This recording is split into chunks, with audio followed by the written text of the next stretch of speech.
राजांच्याकडे राज्यसभेच्या उमेदवारीसाठी कोणी प्रतिज्ञापत्र मागितलं सांगा? छत्रपती शिवाजी महाराजांना जाणता राजा म्हणू नका म्हणून कोणी म्हटलं सांगा? तोमने सेनेचे सर्व नव शिके प्रवक्ते त्यांनी काही लोकांना मा जिजाऊची उपमा देऊन टाकली. हे कोण करते? दादा तुम्ही आमच्यावर खूप टीका केली काल. तुम्ही हे जे लोक बोलतायत त्यांच्याबद्दल तुमचं काय मत आहे हे तुम्ही सांगितलं पाहिजे. संतांचा अपमान केला. संत लोक सगळे वारकरी संप्रदाय या ठिकाणी ज्या पद्धतीने दुखावला गेलाय हे देखील त्यांनी सांगितलंय. ज्यांनी आमचा अपमान केलाय ते ज्या पक्षात असतील त्यांना आम्ही मतदान करणार नाही. तुम्ही त्यांनाही भेटला नाहीत. ते माझ्याकडे आलेत, मी त्यांना भेटलो. हे काय प्रेम? वारकऱ्यांचं प्रेम का हिंदुत्वाचं प्रेम? काय हे स्पष्ट केलं पाहिजे. आणि भारत जोडोच्या नावाखाली नाना या ठिकाणी सावरकरांचा जाणीवपूर्वक अपमान वारंवार कोण करतंय सांगा? कोण वारंवार अपमान करतोय? अपमान माझे झाल्यावर बोला ना तुम्ही.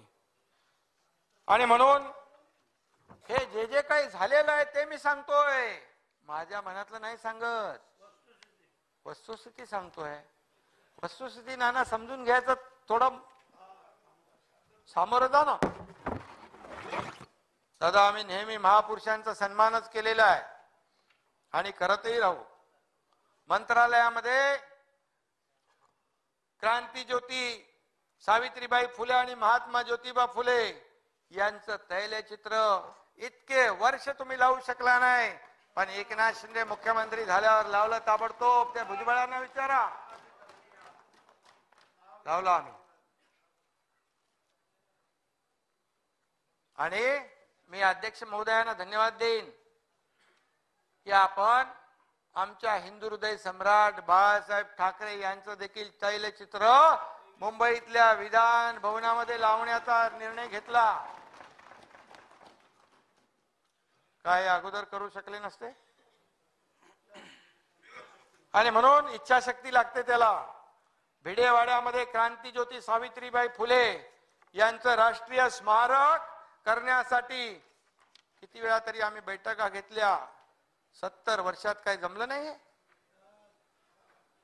फक्त त्यांच्या नावानं मत मागायची आणि जेव्हा करायची वेळ आली की हात वर करायचे. असले धंदे आम्ही नाही करणार. आम्ही दोघेही त्या दिवशी होतो, भुजबळ साहेब पण होते. आणि त्याचा देखील निकाल आम्ही युद्ध पातळीवर लावतोय. ते देखील राष्ट्रीय स्मारक भिडेवाड्यामध्ये लवकरच होईल. त्याला पैसे कमी पडू देणार नाही आम्ही.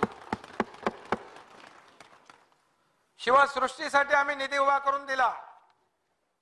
दादाची मागणी आहे वडू तुळापुरे, ते आपण सांगितलं. स्वराज्य रक्षक धर्मवीर संभाजी महाराज यांच्या स्मारकाचं काम सुरू झालं पाहिजे.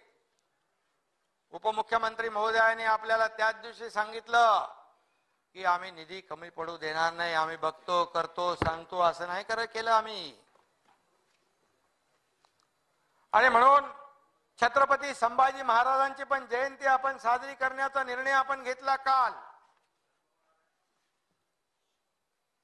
प्रतापगडाच्या किल्ल्याच्या पायथ्याचे असलेले अतिक्रमण देखील हे अनेक वर्ष कोर्टाचे निर्णय झालेले असताना कोणी हटवण्याची हिंमत करत नव्हतं. सरकारने आमच्या केला.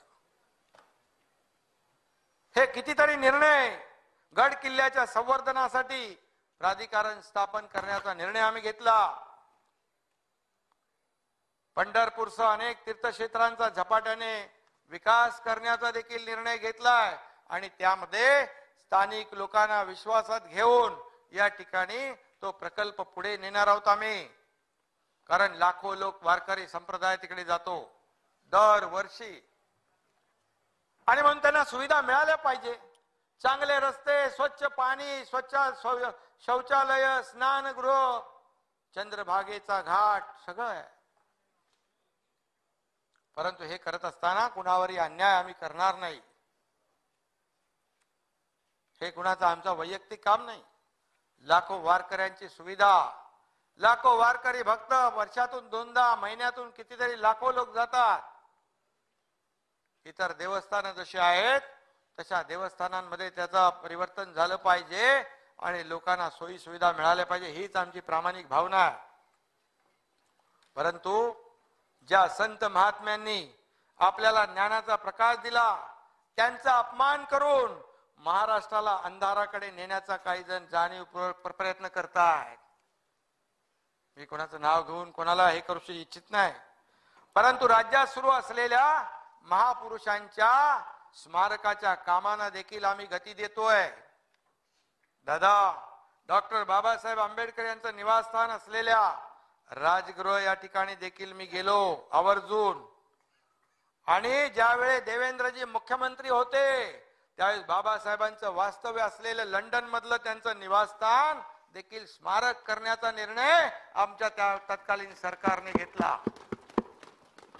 महापुरुषांचा सन्मान आदर राखण्यासाठी आम्हाला कोणाच्या शिकवणीची आवश्यकता नाही. हिंदू मिल मध्ये देखील आंतरराष्ट्रीय दर्जाचं डॉक्टर बाबासाहेब आंबेडकरांचं स्मारक जे आहे ते मोठं होतंय, त्याला गती मिळाली पाहिजे म्हणून आम्ही दोघंही तिथे गेलो होतो. आणि खऱ्या अर्थाने महापुरुषांचा सन्मान आणि आदर आम्ही नेहमी करत आलोय.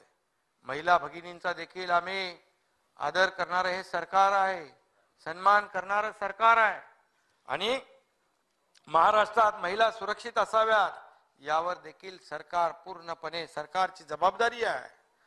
मात्र दुःख या गोष्टीचं वाटतंय सत्तांतराच्या वेळी ज्या वेळेस आमच्याबद्दल तर काही बोलला, काही केलं, आता ते मी उच्चार त्याचा करू इच्छित नाही, परंतु आमच्या बरोबर असलेल्या महिला भगिनी आमदार यांच्या बाबतीमध्ये कुठल्या थराचं पातळीचं आपण बोललात, काय बोललात, हे शोभलं तुम्हाला?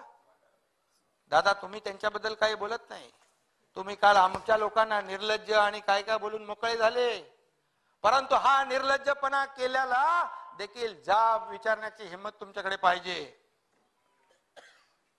आणि म्हणून मी त्याच्यामध्ये पुन्हा जात नाही. परंतु ज्यावेळेस तुमचा म्हणजे ज्यावेळेस अगोदरचं महाविकास आघाडीचं सरकार होतं, मी होतो त्या सरकारमध्ये, सरकारच्या विरुद्ध बोलल्या बोलल्या त्याच्या घरी बुलडोजर जायचा, त्याच्या घरी जेसीबी जायची, त्याच्या घराचं मोजमाप सुरू व्हायचं, त्याला जेलमध्ये टाकायचे. मला आठवतंय राणा कंगना, काय नाव, कंगना काय नाव आहे, कंगना राणावत.